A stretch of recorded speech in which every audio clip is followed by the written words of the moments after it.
Jain Housing and Constructions Limited presents Jain's Anushree, Navalur. Luxury homes from just 58 lakhs onwards. Book now. அனைவருக்கும் வணக்கம். இப்போ தமிழகம் முழுவதும் கடைசி கட்ட தேர்தல், கடைசி ஒரு வாரத்தோடைய தேர்தல் பிரச்சாரம் போயிட்டு இருக்கு. எங்களுடைய சார்பில் நீங்கள் பார்த்துருப்பீங்க, எல்லா இடத்துலையும் எங்களுடைய வேட்பாளருக்கு ஒரு சிறப்பான வரவேற்பு எல்லா இடத்துலையும் கிடைச்சிட்டு இருக்கு.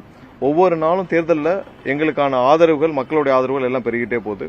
இப்போ கடந்த 2 நாட்களாக இந்த 85 வயதிற்கு மேலே உள்ளவர்களுடைய தபால் வாக்குகள் பதிவு செய்யப்பட்டு வருது. ஸோ அதில் நிறைய இடத்துல குளறுபடிகள் நடக்குதுன்னு எங்களுக்கு இப்போ இன்ஃபர்மேஷன் வந்திருக்கு. எப்படின்னா, போகிற தபால் வாக்குகளை வாங்க போகிற ஊழியர்கள் அங்கே இருக்கவங்க திமுகவிற்கும் திமுக சார்ந்த கட்சிகளுக்கும் அவங்களுடைய கூட்டணி கட்சிகளுக்கும் வாக்களிக்க வேணும்னா அங்கே இருக்கவங்கள ஃபோர்ஸ் பண்ணுறாங்கன்னு கேள்விப்படுறோம். எல்லாரும் நீங்கள் இவங்களுக்காக வாக்களிங்க அப்படின்னு சொல்லி ஃபோர்ஸ் பண்ணுறாங்க. நிறைய பேர் வீடியோ எவிடன்ஸும் கொடுத்துருக்காங்க. அது சம்பந்தமாக கண்டிப்பாக தேர்தல் ஆணையத்திட்ட புகார் பண்ணுவோம். எந்தெந்த ஊழியர்கள்லாம் இந்த மாதிரியான ஒரு தவறுகளை செய்கிறாங்களோ அவங்கள அங்கேயே ஏன்னா வீடியோ பதிவுகள் செஞ்சு தான் அவங்களுடைய வாக்குகளை பதிவு செய்யணும். அங்கங்கே அந்தந்த இல்லத்தில் எங்களுக்கு இவங்கெல்லாம் ஃபோர்ஸ் பண்ணி திமுகவிற்கு வாக்களிக்க வேண்டும் என்று சொல்றாங்கன்னு நிறைய செய்திகள் வருது. ஸோ இன்னைக்கு நிறைய இடத்துல எங்களுக்கு வீடியோ ஆதாரத்தோடு அது அனுப்பிச்சிருக்காங்க. ஸோ அந்த ஊழியர்கள் மேலாம் நாங்கள் புகார் அளிப்போம். கண்டிப்பாக தேர்தல் ஆணையம் அவங்க மேலே நடவடிக்கை எடுக்கணும்னு கேட்டுக்கிறோம். ஸோ இதுக்கு சம்பந்தமான டீட்டெயில்டு புகார் நாங்கள் விரைவில் இன்னும் நாளைக்குள்ள தேர்தல் ஆணையத்துக்கு அனுப்புவோம். ஸோ அடுத்ததாக பார்த்தீங்கன்னா, ஒவ்வொரு நாளும் இப்போ நேற்று கடைசியாக 2 எங்களுடைய தலைவருடைய பிரச்சாரத்தில் இந்த நிறைய போலீஸ் அதிகாரிகள் மாற்றப்பட்டிருக்காங்க. நீங்க எல்லாம் பார்த்துருப்பீங்க. டிஜிபி உட்பட பல போலீஸ் அதிகாரிகள் மாற்றப்பட்டிருக்காங்க. இந்த மாற்றத்திற்கு பிறகு திருச்சியிலும் சரி, கன்னியாகுமரியிலும் சரி, பாதுகாப்புகள் கண்டிப்பாக நல்லபடியாக இருந்துச்சு. ஸோ காவல்துறையால் இதுவரை செய்ய முடிந்த விஷயத்தை இந்த 2 இடத்துல மட்டும் கரெக்டாக செஞ்சிருக்காங்க. இனி வர்ற காலகட்டங்களில் அதே மாதிரியான ஒரு பாதுகாப்புகளை, ஏன்னா இது பெரும்பாலும் பொதுமக்களுக்கு தேவையான பாதுகாப்புகள் தான். ஏன்னா அவங்க தான் அதிக அளவில் கூட்டம் கூடுறாங்க. நிறைய இடத்துல அவங்களுக்கான பாதுகாப்புகள், அவங்களை ரெகுலேட் பண்ற வேலையை சிறப்பாக செய்யணும், காவல்துறை சிறப்பாக செய்யணும்னு கேட்டுக்கிறோம். ஏன்னா நிறைய இடத்துல இன்னும் அதை சரியாக அவங்க கடைபிடிக்கல. திருச்சியில் முறையாக செய்யப்பட்டது, கன்னியாகுமரியில் சரியாக செய்யப்பட்டது. ஸோ அது மாதிரியான பாதுகாப்புகளை அடுத்த வர்ற ஒரு வாரத்துக்கு எங்களுடைய தலைவருடைய பிரச்சாரத்துக்கு செய்ய வேண்டும் கேட்டுக்கிறோம். ஸோ இப்போ ஒரு ஆட்சி மாற்றத்திற்கான அறிகுறிகள் எல்லா இடத்துலையும் தென்பட ஆரம்பிச்சிருச்சு. அது எல்லா இடத்துலையும் நாங்களே கண்கூடா பொதுமக்கள் எல்லாரும் சொல்றதை கேட்கிறோம். எல்லா இடத்துலையும் சொல்றாங்க. கண்டிப்பா திமுக தோல்வி பயத்தில் பல இடத்துங்கள்ல பணம் கொடுக்க ஆரம்பித்து விட்டார்கள். இந்த கடந்த 2 நாட்களாக எல்லாம் 1000 ரூபாய் 2000 ரூபாய் பணம் கொடுக்க ஆரம்பிச்சிருக்காங்க. நிறைய இடத்துல 8000 ரூபாய் கூப்பன் சொல்லி ஏமாத்துறாங்க. 8000 ரூபாய் கூப்பன் பொதுமக்களை ஏமாத்துறாங்க. ஸோ அந்த மாதிரி எந்த கூப்பனும் இப்போ இல்லாத பட்சத்தில் அவங்க கூப்பன் கொடுக்குறோம் அப்படின்னு சொல்லி பல இடங்கள்ல 8000 ரூபாய் கூப்பன் கொடுக்குறாங்க. மக்கள் எதுக்கும் செவிசாய்க்கு போவதில்லை. பெரிய அளவில் ஒரு மாற்றம் தென்பட ஆரம்பிச்சிருக்கு. கண்டிப்பா அடுத்த ஒரு வாரம் முக்கியமான காலகட்டம். கண்டிப்பா எங்களுடைய தலைவருடைய பிரச்சாரமும் ரொம்ப ஸ்மூத்தா முடியணும். இந்த தபால் வாக்குகளை பதிவு செய்யும் பொழுது ஊழியர்கள் ஏதாவது தவறு செய்தால் பொதுமக்கள் அனைவரும் எங்களுக்கு அங்கங்க இருக்கிற எங்களுடைய கட்சியினருக்கு அனுப்ப வேண்டும். கண்டிப்பாக அந்த புகாரில் அதையும் சேர்த்து நாங்கள் தலைமை தேர்தல் ஆணையத்துக்கு அனுப்புவோம்.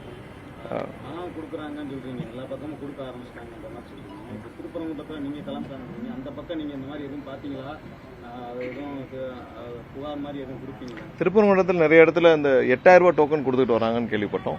8000 ரூபாய்க்கு டோக்கன் ஏதோ எல்லா இதுக்கும் பொதுமக்கள் போறப்பே சொல்றாங்க, அவங்க என்ன டோக்கன் கொடுத்தாலும் என்ன பணம் கொடுத்தாலும் நாங்க வாங்கிட்டு உங்களுக்கு தான் ஓட்டு போடுவோன்றது பரவலாக பொதுமக்கள் சொல்றது.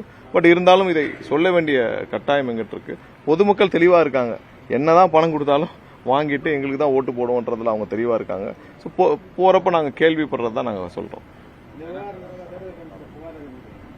இல்ல, கண்டிப்பா இந்த தபால் வாக்குகள் சம்பந்தமாக நாங்கள் கண்டிப்பாக புகார் அளிப்போம். தபால் வாக்குகள் சம்பந்தமாக கண்டிப்பாக புகார் அளிப்போம். கூப்பன் திமுக எல்லா இடத்துலயும் கொடுக்குறாங்க. ஸோ அந்த கூப்பன் சம்பந்தமாகவும் நாங்கள் புகார் அளிப்போம். அவங்க உங்க லைன்ல வரப்போறது இல்ல. நீங்க ஒரே தொகுதி, அவங்களும் அதே தொகுதியில தான் சுத்துறாங்கன்றப்ப அதை நீங்க ஆதாரத்தோட நிரூபிக்கிறது வாய்ப்பு இருக்கு. இல்ல கண்டிப்பா நாங்கள் கொண்டு போய் கொடுப்போம். எல்லாம் இருக்கும். அதையும் தாண்டி இன்னைக்கு இருக்கிற டோட்டல் மெஷினரி அவங்ககிட்ட தான் இருக்கு. இப்போ காவல்துறை, ரெவன்யூ எல்லாம் அவங்ககிட்ட தான் இருக்கு. ஸோ நாங்கள் புகார் கண்டிப்பாக கொடுப்போம்.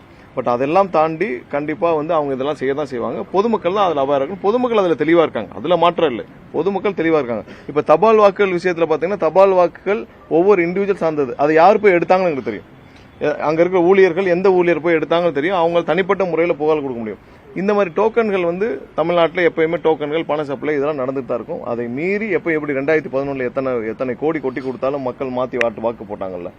திமுக எதிர்க்கட்சி வரிசையில் கூட இல்லாம போச்சு. அதே மாதிரி தான் இப்பவும் ஏற்படும். அதனால என்ன செய்ய போறீங்க? யாருக்கு ஆதரவு கொடுக்கலான்னு? யாருக்கும் ஆதரவுலாம் கொடுக்க முடியாது. யாருக்கு எதுக்கு ஆதரவு? அது அவ்வளோதான், கடந்து போக முடியும். வேற ஏதாவது இருக்கு? விஜய்க்கு வந்து நிர்வாக திறமை இருக்கிறதா, அவங்க கட்சி தொண்டர்களால் கட்டுப்படுத்த முடியல கார்த்திக் சிதம்பரம் இல்லை, கார்த்திக் சிதம்பரம் வந்து அந்த ஒரு குடும்பத்திற்காக அவருக்கு ஒரு ராஜ்யசபா சீட்டுக்காக மொத்த காங்கிரஸையும் கொண்டு போய் திமுக அடமானம் வச்சவர் சிதம்பரம். இன்னைக்கு அவருக்கு ஒரு ராஜ்யசபா சீட்டுக்காக தான் இன்னைக்கு மொத்தமாக கொண்டு போய் மொத்த காங்கிரஸையும் கொண்டு போய் திமுக அடமானம் வச்சிருக்காரு. தனியாக நின்னால் அவருக்கு எந்த மக்கள் செல்வாக்கும் கார்த்திக் சிதம்பரத்துக்கோ இல்லை அவங்க அப்பா சிதம்பரத்திற்கோ எந்த மக்கள் செல்வாக்கும் கிடையாது. அந்த மொத்த காங்கிரஸ் அவருடைய மொத்த பொலிட்டிக்கல் லைஃப்லையும் மொத்த பொலிட்டிக்கல் கரியர்லையும் அவருக்குன்னு தனிப்பட்ட மக்கள் செல்வாக்கு எப்பயும் கிடையாது. அவர் வந்து இன்னைக்கு அவருக்கு ஒரு ராஜ்யசபா சீட்டு வேண்டிருக்கா மொத்தமாக அடமாச்சிருக்காரு. அவருக்கு என்ன நிர்வாகத்தின் இருக்கு? அவங்க அப்பா இருக்கப்ப தானே அவர் ஹோம் மினிஸ்டர் இருக்கப்ப தான் ஹம்மர் காருக்காக உதயநிதி வீட்டில் ரைடு போனாங்க. இது வரைக்கும் அவர் வாய் திறக்க முடிஞ்சா? அவர் வந்து ஹோம் மினிஸ்டரா இருந்தார். அவர் ஹோம் மினிஸ்டரா இருக்கப்ப உதயநிதி அவங்க அப்பா திரு ஸ்டாலின் அவர் துணை முதல்வர் இருந்தார். ஹம்மர் காரை தேடி உதயநிதி வீட்டுக்கு சிபிஐல வச்சு ரைடு பண்ணார். ரைடு பண்ணது என்ன பிரயோஜனம்? ஹம்மர் காரை தூக்குனாங்களா இல்ல உதயநிதி தூக்குனாங்களா? அவர் என்னென்ன பண்ணுவார், அரசியலுக்காக என்னென்ன பண்ணுவார், அவருடைய சுய லாபத்திற்காக என்ன பண்ணுவார்னு தெரியும். இவங்க எல்லாம் இந்த எப்படி அங்க ஒரு கோபாலபுர குடும்பம் இருக்கோ அதே மாதிரி இந்த காங்கிரஸை கெடுப்பதற்கு, தமிழக காங்கிரஸை கெடுப்பதற்கு இந்த சிதம்பரம் குடும்பம் ஒண்ணு போதும். அவருக்குலாம் என்ன நிர்வாகத்திறன் இருக்கு? இப்ப திரு கார்த்திக் சிதம்பரம் இருக்கார், அவர் என்ன செஞ்சிருக்கிறார் அந்த அந்த அந்த அந்த தொகுதிக்கு? தனிப்பட்ட முறையில் என்ன டெபாசிட்டாவது வாங்குவாரா கார்த்திக் சிதம்பரம்? தனிப்பட்ட முறையில் கார்த்திக் சிதம்பரம் இறங்கி நின்று அந்த ஊர்ல அவருக்குன்னு டெபாசிட்டாவது வாங்க முடியுமா சொல்லுங்க? அவர் என்ன செஞ்சிருக்கிறார்? அந்த தொகுதி மக்களுக்கு? இல்ல அவருக்கு என்ன நிர்வாகத்திறன் இருக்கு? இல்ல அவங்க அப்பா பெரிய நிர்வாகின்னு வச்சுக்கோங்க, அவ்வளவு பெரிய நிர்வாகி. அவர் இருக்கப்ப தானே ஹம்மர் காருக்கு போய் உதயநிதி வீட்டில் ரைடு நடந்துச்சு. அவர் இருக்கப்ப தான் ரைடு நடந்துச்சு. என்ன பண்ணாரு? அந்த ஹம்மர் காரை பத்தி பேச சொல்லுங்களேன். தெரியாம ரைடு பண்ணிட்டோன்னு சொல்லுவாரா இல்ல தெரிஞ்சு பண்ணோன்னு சொல்லுவாரா? அவர்லாம் வந்து பேசுறதுக்கு எந்த தகுதியும் கிடையாது. அவருக்கான ராஜ்யசபா சீட்டுக்கு மட்டும்தான் காங்கிரஸை கொண்டு போய் இன்னைக்கு திமுக அடமானம் வச்சாங்க. வேற எதுவும் இல்லை. வேற ஏதாவது கொஸ்டின் தான்.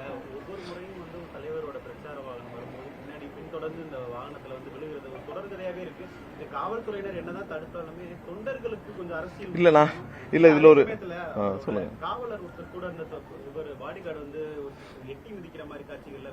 இல்ல என்னன்னா, அது நாங்கள் எங்களுடைய கூட இருக்கிற இந்த செக்யூரிட்டிஸ்க்கெல்லாம் நாங்க தொடர்ந்து அறிவுறுத்திட்டே வரோம். ஏன்னா நீங்க வந்து நடக்கணும். அவங்களும் ஒரு ஸ்டேஜ்ல ஒரு ப்ரெஷர்ட் ஆயிடுறாங்க. ஒரு கூட்டத்துல ஒரு நிறைய கூட்டம் இருக்கப்போ ஒரு ப்ரெஷர்ட் ஆகிறாங்க. நாங்க எப்பவும் சொல்ற அறிவுரை, நீங்கள் பாதுகாப்பா இருக்கணும் தவிர வேற எந்த நடவடிக்கை இருக்கக்கூடாதுன்னு சொல்லி அவங்களும் தனிப்பட்ட மனிதர்களான ஒரு டக்குன்னு ஒரு ப்ரெஷர்ல ஒரு ரியாக்ட் பண்ணிட்டாங்க. கண்டிப்பா நாங்க அப்பப்போ கூப்பிட்டு அவங்களுக்கான அறிவுரை கொடுத்துட்டு தான் இருக்கிறதுனால தப்பு எதுவும் செய்யக்கூடாதுன்னு சொல்லிட்டு. அது இல்லாம வந்து நிறைய தொண்டர்களை தாண்டி 80% பொதுமக்கள் தான் இருக்காங்க. எங்கிருந்து இப்ப திடீர்னு ஒரு பொதுமக்களுடைய கூட்டம், பெண்கள், இப்ப கல்லூரியில் படிக்கிற பெண்கள் நிறைய பேர் வர்றாங்க. சோ கண்டிப்பா காவல்துறையை தவிர்த்து வேற யாரும் இதை கண்ட்ரோல் பண்ண முடியாது. ஏன்னா இது பொதுமக்கள், அவங்க தான் ரெகுலேட் பண்ணணும்.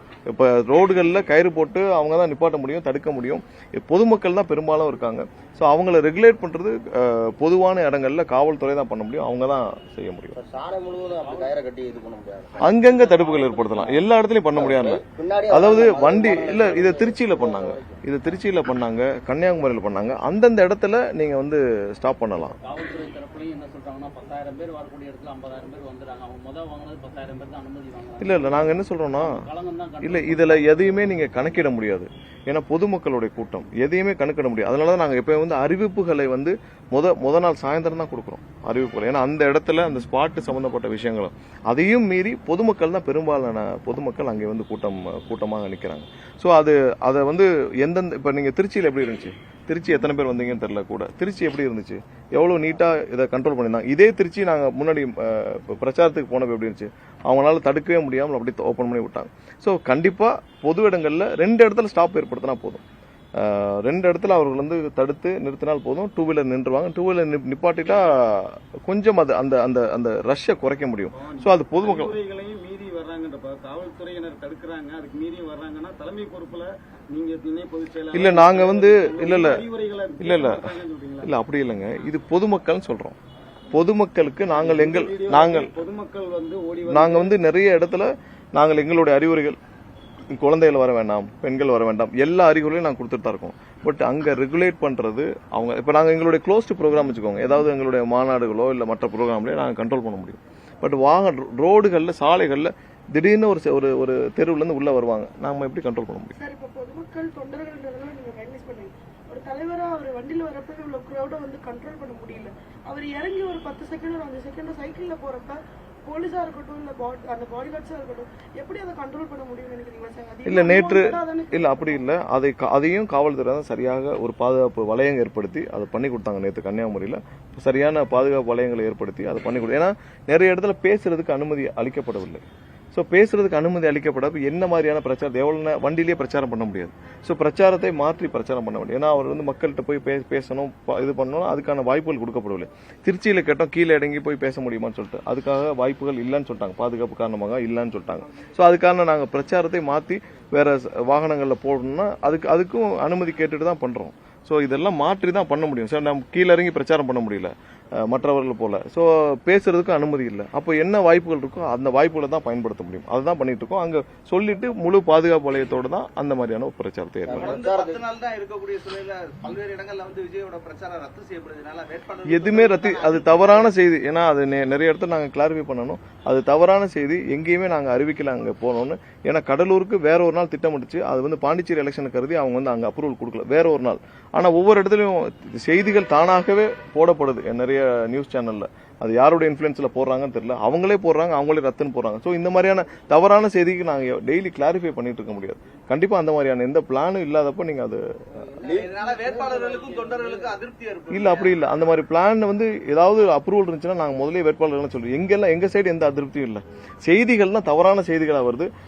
அதை வந்து அவங்களே வந்து இல்ல ரத்து செய்யப்பட்டதான்னு போடுறாங்க. இப்ப நேத்தே வந்து கன்னியாகுமரி கிளம்பி போயிட்டு இருக்கப்ப ரத்து செய்யப்பட்டது நிறைய செய்திகள் வந்திருக்கு.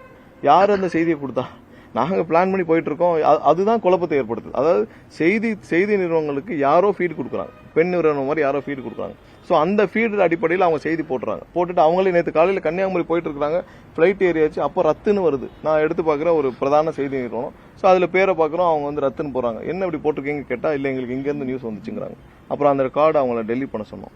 ஸோ செய்தி நிறுவனங்கள் தவறாக உடனே போட்டுறாங்க. அதுக்கு நம்ம என்ன பண்ணணும்? லீவ் விட்டு பிரச்சாரம் மேற்கொள்றீங்க அப்படின்னு பெயர் குறிப்பிடாம உதயநிதி விமர்சனம் இல்ல, உதயநிதியும் அவங்க அப்பாவும் பிரச்சாரம் எப்படி பண்றாங்கன்னு உங்களுக்கு தெரியும். உதயநிதி என்ன செஞ்சார் 5 வருஷம், அதாவது மழை நேரங்கள்ல சென்னை முழுவதும் மழை நிறைஞ்சிருச்சு. சென்னை முழுவதும் தண்ணியில மக்கள் மிதந்துட்டு இருந்தாங்க. அப்ப கூட வெளியே வரல. மதியம் 3 மணிக்கு தான் வீட்டை விட்டே வெளியே வந்தாரு. உதயநிதி 5 வருஷமா அவங்க அப்பாவும் அவரும் ஆட்சி இருந்தப்ப எதுக்குமே வெளியே வரல. இங்க எங்களுக்கு அப்ரூவல் கிடைக்கல. அப்ரூவல் கிடைச்சால் 24 மணி நேரம் எங்க தலைவர் வந்து களத்துல தான் இருப்பாரு. 24 மணி நேரம் இருக்க தயார். ஏன்னா ஒரு நாளைக்கு ஒரு பிரச்சாரத்துக்கு தொடர்ந்து 10 மணி நேரம் பயணிக்க வேண்டியிருக்கு. 10 மணி நேரம் என்ன, 15 மணி நேரம் கூட பயணிக்க அவர் தயார். காலையில ஆரம்பிச்சு நைட் வரைக்கும் கூட பயணிக்க அவர் தயார். ரோட் சாலையிலயோ இல்ல நடந்தோ எப்படி வேணாலும் பயணிக்க தயார். ஏன்னா ஒரு ப்ரோக்ராமுக்கு, இந்த குழந்தைகளோட இருக்க ப்ரோக்ராமுக்கு 13 நேரம் நின்றுட்டே அந்த குழந்தைகள்கிட்ட பேசிட்டு போனாரு. ஸோ அதுல எந்த தயக்கமும் இல்ல. உதயநிதிலாம் வந்து என்ன பேசினாலும் எடுபடலாம் மக்களுக்கு. இன்னைக்கு அவங்க வந்து என்ன திட்டத்தை சொல்ல முடியுமா? சொல்ல முடியாது.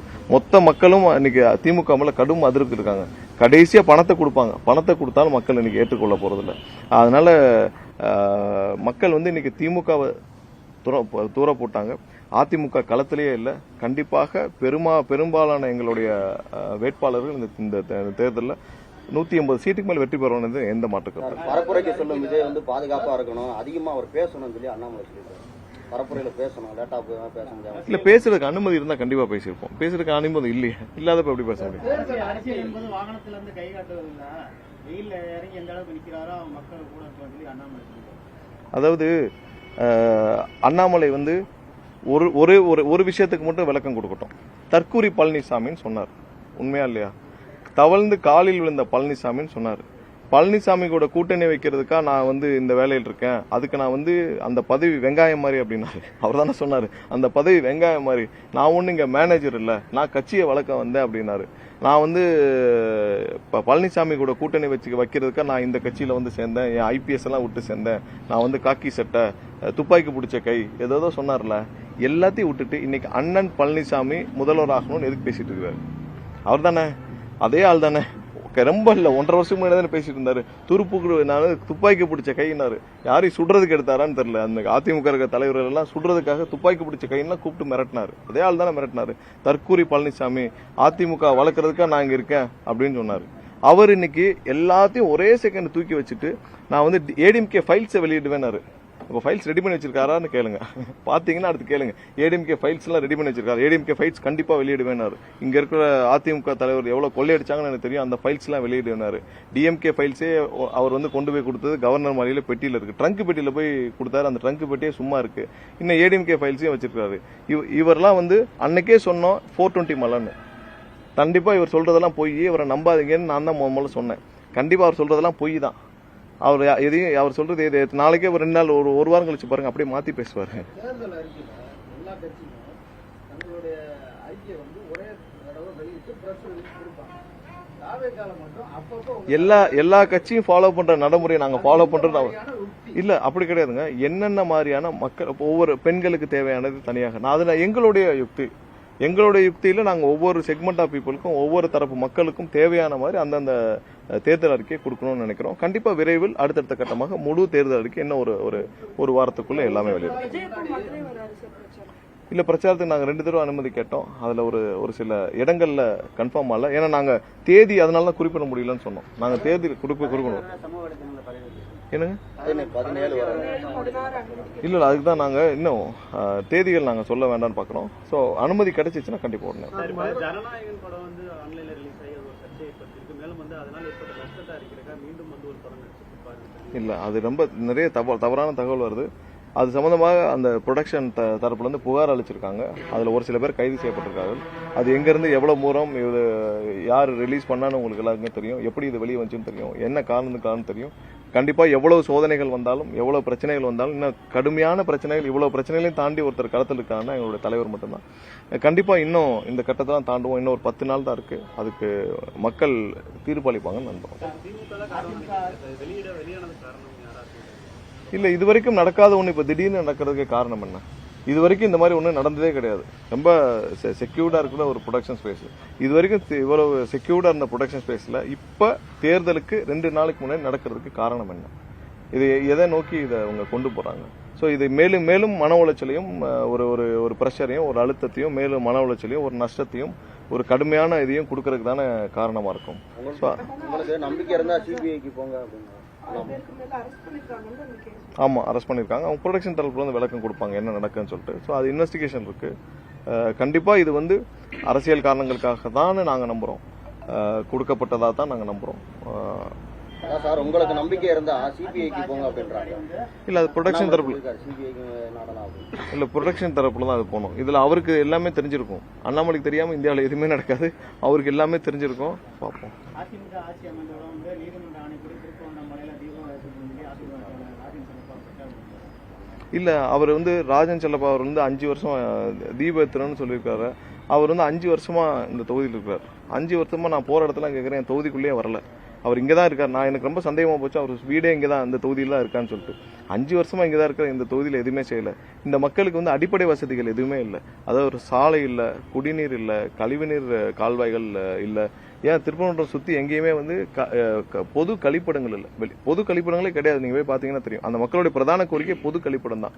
எதுவுமே செய்யாம இப்ப வந்து ஏதாவது சொல்லி மக்கள் ஏமாத்திருக்காரு. அதாவது என்னைக்குமே பிரிவினையை நோக்கி இவர்கள் வந்து என்னைக்கு பாரதிய ஜனதா கட்சியோட சேர்ந்தாங்களோ இந்த அதிமுக அன்னைக்கே இவங்களுடைய தனித்துவத்தை இழந்துட்டாங்க. இவங்களுக்குன்னு ஒரு இப்ப அம்மா இருந்தா எப்படி ரியாக்ட் பண்ணிருப்பாங்க, அம்மா இருந்தா என்ன செஞ்சிருப்பாங்களோ அதெல்லாம் விட்டுட்டு இன்னைக்கு மோடி இருந்தா என்ன செய்வாங்களோ அதை நினைச்சு பண்ணிட்டு இருக்காங்க. அதனாலதான் இவர்கள் வந்து இன்னைக்கு பெரும்பாலான இடத்துல அதிமுக 3வது இடத்துக்கு போனதோடைய காரணமே வந்து இந்த தலைவர்கள் தான். இவங்க வந்து அம்மாவை மறந்து புரட்சி தலைவரை மறந்து இன்னைக்கு எல்லாம் வந்து மோடியையும் அமித்ஷாவையும் தலைவர்களா ஏத்துக்கொண்டு அவங்க என்ன சொல்றாங்களோ அவங்க அஜெண்டாக்குள்ள போயிட்டாங்க. அவங்க எல்லாருக்குமே தெரியும். இன்னைக்கு அதிமுக எல்லா தலைவர்களுமே தெரியும். அவர்கள் எப்படி வந்தாலும் இந்த தேர்தலுக்கு அப்புறம் அவங்களுடைய பொதுச் செயலாளர் யாருன்னு முடிவு செய்யறது டெல்லியா தான் இருக்கும். அவங்க எல்லாருக்குமே தெரியும். அவங்க இல்ல அவங்களுக்கே தெரியும் இந்த கட்சியில இதுக்கப்புறம் இதோட பொதுச் செயலாளர் யாராக இருப்பாருன்னு, அந்த கட்சியோட நிலைமை என்ன ஆகும்னு சொல்லிட்டு அதுக்கே இப்ப நிறைய பேர் போட்டி போட்டிருக்காங்க. அதிமுக இருக்கிற 2ஆம் கட்ட தலைவர்கள் நிறைய பேர் அவர்கள் பொதுச் செயலாளர் ஆகணும்னு இப்பயே டெல்லியை அணுக ஆரம்பிச்சிட்டாங்கன்னு தான் எங்களுக்கு வந்து தகவல். இப்பயே நான் எங்களை பொதுச் செயலாளர் ஆக்குங்க, நாங்கள் உங்களிடம் இணக்கமாக இருக்கிறோம்னு சொல்லிட்டு. ஸோ அந்த கட்சியோட நிலைமை தெரிஞ்சுதான் எல்லாரும் வந்து இன்னைக்கு பாரதிய ஜனதா கட்சி என்ன பேசணுமோ அதை வந்து திருப்பரங்குன்றம் வேட்பாளர் ராஜன் செல்வா பேசிட்டு இருக்காரு. முதல்ல மக்களுக்கு என்ன தேவையோ அதை பேசட்டும். அப்புறம் வந்து மற்றதெல்லாம் வந்து மக்கள் பார்த்துப்பாங்க. பிஜேபியோட தான் அலைன்ஸ் வச்சிருக்கோம். நாங்க வந்து பாகிஸ்தானோட அலைன்ஸ் வைக்கல இல்ல, நீங்க ஏன் அதே அப்புறம் ஏன் பிஜேபி கூட அலையன்ஸை நீங்க பிரேக் பண்ணீங்க? இதே 2023 நீங்க தானே பிஜேபி கூட இப்பயும் கிடையாது, எப்பயும் கிடையாது, சிறுபான்மை மக்கள் எங்களை நம்ப வேண்டும், 24லும் கிடையாது, இப்பவும் கிடையாது, எப்பவும் கிடையாது, இதை தானே எல்லா இடத்துலையும் சொன்னாங்க. நான் பிஜேபியால தான் நாங்கள் தோற்றோம், அதையே சொன்னாங்க. அதை சொல்லாத ஒரு தலைவர் சொல்லுங்க. அப்புறம் எதுக்கு நீங்க இருக்கிற கூட்டணியை நீங்க பிரேக் பண்ணீங்க? அப்போ அன்னைக்கு மட்டும் உங்களுக்கு அது வந்து பாகிஸ்தானா தெரிஞ்சு, இன்னைக்கு வந்து ஒன்னா தெரியுதா? நீங்கள் எதனால தோத்தீங்கன்னு எல்லா தலைவர்களும் சொன்னாங்க. எங்களுக்கு பிஜேபி தான் சுமை, அந்த சுமையை ஏத்தனால தான் நாங்க வந்து அந்த கடந்த 2021 தேர்தலில் நாங்கள் படுதோல்வி அடைஞ்சோம்னு சொல்லி சொன்னாங்க. அப்ப திரும்ப படுதோல்விக்கு தயாரானது காரணம் அவர்களை காப்பாற்றிக் கொள்ளத்தான். இன்னைக்கு அவங்களுக்கு தெரியும் எந்த இடத்துல ஜெயிக்க மாட்டோம். அதிமுக எங்கேயாவது ஜெயிக்குமா? எங்கேயுமே ஜெயிக்காது. அவங்களுக்கு தெரியும் சென்னை சுற்றி இருக்கிற 58 இடங்கள், டெல்டால சவுத்துல கம்ப்ளீட்டா அதிமுக ஒரு இடம் கூட கிடையாதுன்னு அவங்களுக்கு தெரியும். 135 இடங்கள் அவங்க ஆல்ரெடி இல்ல, மைனஸ். அது அவங்களுக்கு தெரியும். தெரிஞ்சும் ஏன் திரும்ப பாரதிய ஜனதா கட்சி கூட கூட்டணி வச்சாங்க? தெரிஞ்சும் வச்சாங்கன்னா அவங்களுக்கு தெரியும் அவங்களை காப்பாத்திக்கிறதுக்கு வேற வழியே இல்லை. பாஜக அதிமுக கூட்டணி இருக்கும்போது ஜனவரி 20க்கு அப்புறம் எய்ம்ஸ் மருத்துவமனை ஓப்பன் ஆயிரும் அப்படின்னு சொன்னாங்க. ஆனா திமுக தரப்புல இருந்து எய்ம்ஸ் மருத்துவமனை கட்டியே முடிக்கல அப்படின்றாங்க. தாவேகா தரப்புல நீங்க எப்படி பாக்குறீங்க? ஆனா கட்டுமான வேலைகள் இல்ல, இதுக்கு 2 பேரும் தான் காரணம். இப்ப 5 வருஷமா திமுக இருக்காங்க. 5 வருஷமா திமுகவும் அதை எந்த வேலையும் பண்ணல. இவங்க எந்த முன்னெடுப்பும் செய்யல. இவங்க பிரதமர் எத்தனை தடவை வந்தாரு? பிரதமர் ஒரு சின்ன லெட்டராவது கொடுத்துருக்கலாமே, இந்த கட்டடத்தை கட்டுங்கன்னு சொல்லிட்டு. அவங்களும் செய்யல. அதிமுக வந்து இதெல்லாம் அவங்க போய் கேட்கவே முடியாதுங்க. அவங்களே போய் மோடி கிட்ட போய் அவங்களுக்கு சீட்டு வேணுன்றதுக்கே மோடி கிட்ட போய் கேட்டுட்டு இருக்காங்க.